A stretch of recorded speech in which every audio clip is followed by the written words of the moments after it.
Hey there everyone, Luke here, and yes, been a while since I've done the last Witch Watch chapters, but now I'm here this week going to be doing chapters 246 and 247, but today we're going to be starting with 246, titled Bone Crisis Part 15, and yes, this arc is still going on. Like, 15 weeks of just the Bone Crisis, like, that's over 3 months now. Like, it's gonna be 4 months from part 16. Like, oh my word, when is this arc gonna end? That's the big mystery about all of this. But anyway, yeah, so from the last chapter we had Kegel giving full control over to Wolf. Like, basically you could go as berserker as you want, and yeah, we really do see him going berserk, because we start off from pretty much where we left off with Argo just being like, what the hell am I actually looking at here? What am I watching? He's like a wild beast that doesn't fear death. No wild beast fears death more than anything. He throws all care to the wind, and he feels no pain and no fear, and he is just going berserk. Like, Argo just says it right now. Like, oh, he is a berserker, like, just tearing apart the ghosts limb from limb. Like, he literally has one. He probably just rips a ghost in half, and then just bites down on another one. Like, Wolf is going full on hardcore here.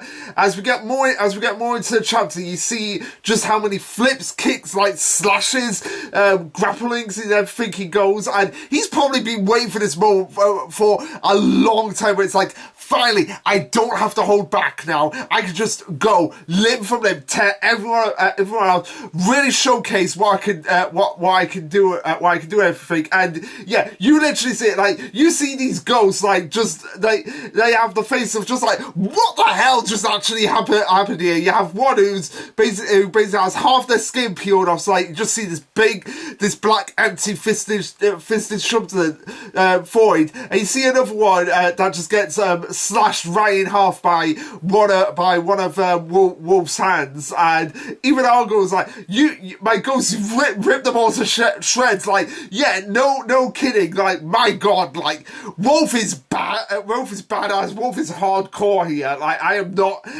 not even kidding. And yeah, based on what's going to happen at the end of this chapter, yeah, you know exactly the reason why Wolf is acting like this, why the author is like, okay, let's just give him the benefit of the doubt, let's just let him go all out, no holds bar, let's just have Wolf be Wolf here. And of course, the moment Wolf sees Argo, he is just like, oh no, you are not getting away, man. So he charges at Argo, uses a combination of slashes and I guess kicks as well. It's kind of hard to tell with the panel, but it's probably like going scratch, punch.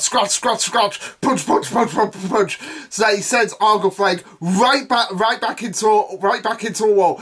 Blood just streaming out of Argo's face, as Wolf says, like, oh, I'll be nice and make it a single blow. Like, oh, I'm gonna beat you, I'm gonna kill you in a single blow, so I'll throw your bone here.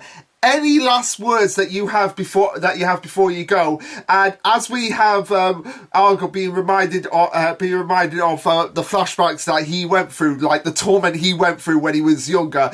This is where we see. I do like Argo slowly in this chapter. Like, he slowly starts off being like, "What the hell am I actually looking at? Am I actually looking at here?" Like the shocked face before we see him looking more calm, more subdued. Then he gets beaten into a wall, and then Wolf's asking him any last words, and then triggering having flashback memories, and that's where he just like loses it, like really goes off the rails here of being like, oh, screw you, bring it on, I'll take you down, just like I did those bullies that day. So like, just really like, okay, you're going berserk, I'm gonna go berserk here.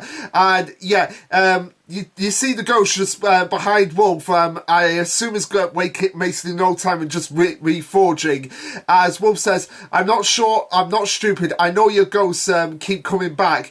You're regenerating one behind me, behind my back right now. Okay, so Wolf was aware of it. Like, oh yeah, I'm not stupid. Like, I know though. Like, even though I tear those ghosts limb from limb and rip them apart, I know that they're going to be coming back right now. So I know that there's one regenerating behind me right now. and you're going to try and send it through my chest too. You're basically going to use that technique to end me here.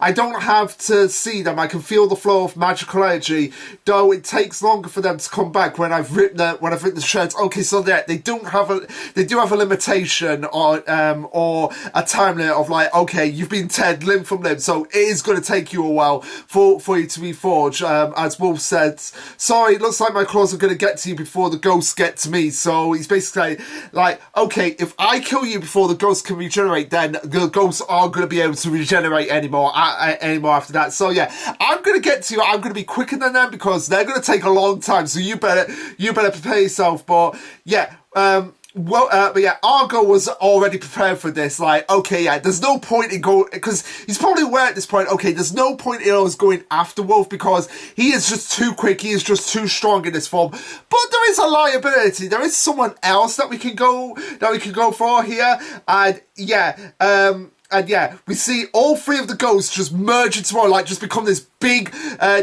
giant snake, worm creature like Wolf. As we see them going to target Nemu, like Nemu is the target that they're going after here, and yeah, Wolf is just like, oh my god, yeah. He probably even forgot that for a moment that Nemu was actually there just watching this fight. And I just want to know, like, what was going through Nemu's mind when she saw Wolf going 100% berserker mode right here. Like, how on earth was she reacting to seeing someone that she's has a crush on, that's the other half, the other person that she has a crush on, going full berserker, full Wolf rage mode here. But yeah, Argo was wasting no time. It's like, now what? Are you going to kill me or save the ghost? So you have a choice here. You can either kill me and then take out the ghost, but in doing so, you run the risk of that girl dying. Or at the same time, you could choose to save that girl, but it's probably going to be at the cost of your life. So what do you choose? And against this better judgment, Wolf ultimately does make the right choice of like, yeah, I'll deal with you. Well, you'll get dealt with just as soon as I'm able to save the one I care about. And Alco thinks it's just an idiot, like, oh, idiot, like you're going on your primal romantic interest when you really should be taking care of me because I'm the one who legitimately has the means to basically make Nico the witch of a thousand spells, make her Juru, make her the latest vessel for Juru. But instead you're choosing to go after Nemu that's just there defenseless, like, yeah, you're an idiot and you are going to die. So as Wolf continues to charge over to save Nemu, he says to himself, like, okay, I can make it, but there's going to be a problem here.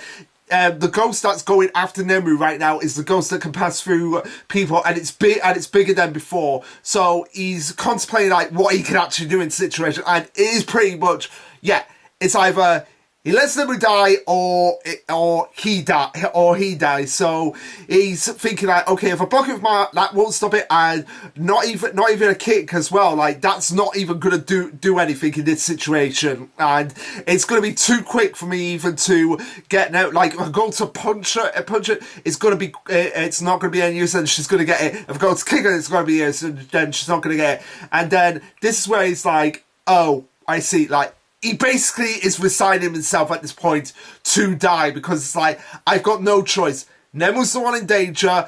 I'm just one half of Kago, so it doesn't matter if I die. Kago's still going to be there to be the one to look after Nemu in the end. And honestly, at this point, he's probably thinking like, I would be much more satisfied if Nemu was at least happy with someone that could actually be true to themselves rather than it being me. Like putting himself for the first time, putting the needs of others before his own needs, even if it's at the cost of his life. And yeah. He really is thinking like, yeah, this is going to be it for me. As we get flashbacks through the series from when he was first introduced as an antagonist to all the relationship moments he's had with Nemu, and it's like, yeah, flashing before his eyes, you know, like, yeah, that's the death flags that are going on here. And Yeah, we've talked about this, like me, Pie Jams, and War Greymon from the 100 Girlfriends, from the 100 Girlfriends server. Yeah, we've talked about, like, oh, Witch Watch doesn't have any stakes, there's no real consequences. Well, after these 2 chapters, those doubters can hold their beer, because, yeah, this is a pretty big deal, that goes down in chapter 246 and 246, like, the death of one of the major characters, like, not even a minor one-off or even a minor secondary. No, the death of a character that's been here since near the beginning of the series. Like, over 200 chapters of this character. It's like now they're meeting their maker, and he goes on to say, "But since I was born, since I'm here now, I want to leave something behind, some kind of proof that I exist." Like going into that flashback that he had with Nemu, as he thinks, sorry for springing such a weird question on you. I was serious about it though. Then there's Morihita. He says, Morihita's strength is for protecting others. Man, I better put up a good real fight against him the way I am now. That would be an interesting thing to contemplate now, because now that he's at 100% Wolf Berserker mode, like, who would actually win in a fight? Morihito versus 100% Berserker Wolf mode. Although I think we're gonna get that further down the line when Keigo takes the center stage and is the one that's able to utilize Wolf's abilities. He says that he wish he could have given it one more shot, but he's like, oh well, that's something I'm just gonna have to accept right now. And yeah, we're finally gonna get into that moment with Wolf. So let's prepare ourselves. And I do like Wolf in this chapter of him just like resigning himself to his fate, but going out in a pretty badass way, I must say. As we see the ghost charge towards Nemu. Nemu's probably like having trauma right now. Like, oh my god, am I gonna die, or am I gonna turn into Warlock? Am I gonna succumb to the darkness of just the fear of actually dying itself? And yeah, that is a proper scared look from Nemo, and I wouldn't be surprised, like, if I saw a ghost with like razor sharp teeth, black people, like just coming right at me, I'd probably be scared as well. And even more so, as Wolf gets himself into position, you see the ghost like just go right through him, and it is a pretty brutal moment. So probably one of the most brutal moments in the series, outside of Morihito being shot by Shikimiya at the end of part 1. Like, this very much is reminiscent of Day of Disaster, where we have where Day of Disaster had the potential death of one of the major characters. This one has the actual death of one of the major characters, and yeah, it is pretty brutal. It is pretty brutal, because you see like just the scar that is inflicted on Wolf's back here, and blood starting to split cough out of him, and yeah, Nemu just having like the shock of her life here, of just being like, oh my god, Wolf, what is actually going on here? And yet the ghost slips out of him, really just like confers, like, without a doubt, like, Wolf is on death's door here. As Argo says, like, that morning, he could have just killed me, but instead, no. He chose to go after Ghost to save her, and yeah, he could have gone after you, Argo, but at the same time, if he had done that, Nemu would be dead at this point, and much as I love Wolf, Nemu's best girl. We can't lose Nemu in the series. We need to wrap up this this romance between Nemu and I guess Keigo now. I guess it's only going to be Nemu and Keigo, and I feel like that's why the author did this, like sacrificing Wolf to kind of like, okay, yeah, now that we've got Wolf out of the way, there's no reason why Nemu and Keigo can't officially become a couple. Probably at the end of this arc. We might actually officially get Nemu and Keigo finally together. So as Nemu cradles Wolf, she's like, Wolf, no, this can't be. Hang in there. Wolf, feeling ultimately Weasley, which I don't blame him. Like, he is legitimately on death's door here, just being like, I always wanted a place to use my true strength, but this is where I die. So yeah, cliche thing of a series to do. Like, when do we show the character at the most badass, at the most awesome? When they're about to kick the bucket, when they're about to die. And yeah, Wolf unfortunately was no exception to this trope. But yeah, you think the scar on the back of Wolf is brutal? The scar on his front is even worse. Like, all his front now at this point is just like going crazy, like just the black fisted substance, like just potentially corroding his body right here, and just the blood staining from his eyes, staining from his mouth, as he says, "Nemu, you taught me what it meant to live," and probably internally thanking her for actually having that, actually giving him that experience of what it meant to feel like to live, even though he knows he's on death's door. And yeah, Nemu just loses it right now, just crying her eyes out, just thinking like, Wolf, no, Wolf, you can't be going before we get the final scene of the chapter. So yeah, pretty short chapter, but most of it was like building to the moment Wolf meets his end. So yeah, there were a lot of panels that weren't exactly heavy dialogue. So this might be on the shorter end of the reviews, but it makes short, but it's a pretty important chapter, pretty big stake chapter for the series, because we don't get many of these like, oh, this is going to be a permanent change for the characters. Now, in terms of how I feel like it's going to be going, I feel like Wolf will still come out like as a vision or a memory for Keigo from time to time, but he won't be like as recurring as before. Probably when Keigo gets into a few more battles, that's probably where he'll be like, he'll go into his inner world and just see like a memory of Wolf and be like, man, what are you doing? Why aren't you using my power? I gave my life for you, and you're not even going to use my powers, so just use them. But anyway, the final scene of the chapter has Wolf going into, I assume, like I said, it's in a world where he meets Keigo, and he says, "Oh, can you hear me, Keigo?" And that's when the chapter ends. So yeah, like I said, not really a heavy dialogue chapter, pretty action packed, but my god, the ending, like, I want to know, like, how much of this was planned. Like, how much were they planning? Like, oh yeah, out of all the characters, like, you're looking at all the cast of major characters, like, how much was the author being like, okay, I have to kill off one of these characters. Like, the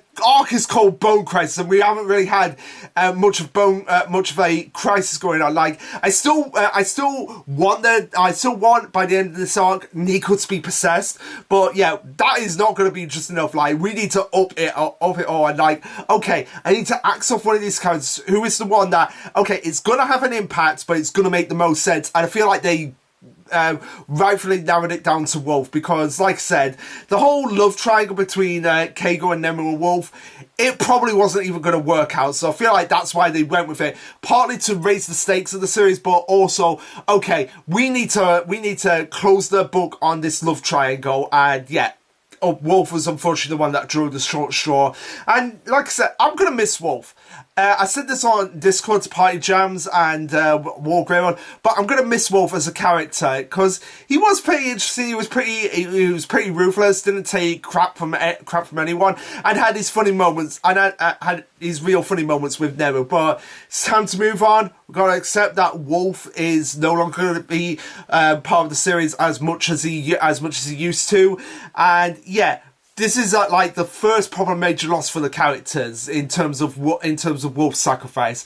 Now, I've read the next chapter, and the next chapter will get its dues later on in the week. But with this chapter, like I said, short but to the point, and ended on a pretty big ballsy moment.